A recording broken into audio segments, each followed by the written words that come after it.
ہری پور میں government technical and vocational centre برائے خواتین کھلا بٹ کے زیر اہتمام فیشن اینڈ فوڈ فیسٹیول 2024 کا انعقاد کیا گیا۔ فیسٹیول میں خواتین نے بڑی تعداد میں شرکت کی اور اسٹالر سے خریداری بھی کی۔ فیسٹیول کے مہمان خصوصی ضیاء الرحمان نے اسٹالوں کا وزٹ کیا۔ جانتے ہیں راشد محمود کی اس رپورٹ میں۔ Government technical and vocational centre برائے خواتین خلباٹ کے زیر اہتمام فیشن اینڈ فوڈ فیسٹیول 2024 کا انعقاد کیا گیا۔ فیسٹیول کے مہمان خصوصی technical education and vocational training authority Khyber Pakhtunkhwa کے ڈپٹی ڈائریکٹر ضیاء الرحمان نے اسٹالوں کا وزٹ کیا اور ان کی حوصلہ افزائی کے لیے خریداری بھی کی۔ خلباٹ کے علاوہ غازی، Khanpur, Sarai Saleh, T I P, Talokar, Afghan camp اور مختلف دیہاتوں سے تعلق رکھنے والی بڑی تعداد میں خواتین نے فیسٹیول کا وزٹ کیا اور اسٹالوں سے اپنے لیے اور اپنی بچیوں کے لیے خریداری بھی کی۔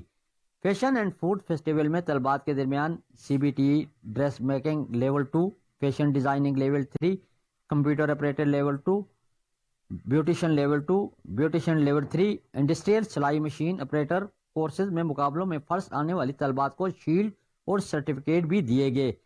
اس موقع پر مہمان خصوصی ضیاء الرحمان کا کہنا تھا کہ ایک کامیاب مرد کے پیچھے ایک عورت کا ہاتھ ہوتا ہے۔ تقریب کے آخر میں کالج کی پرنسپل کا فیسٹیول کو کامیاب بنانے پر تمام اساتذہ، طلبات کا اور فیشن میں فوڈز 2024 کے سٹال لگانے والی خواتین کا بھی تہ دل سے شکریہ ادا کیا۔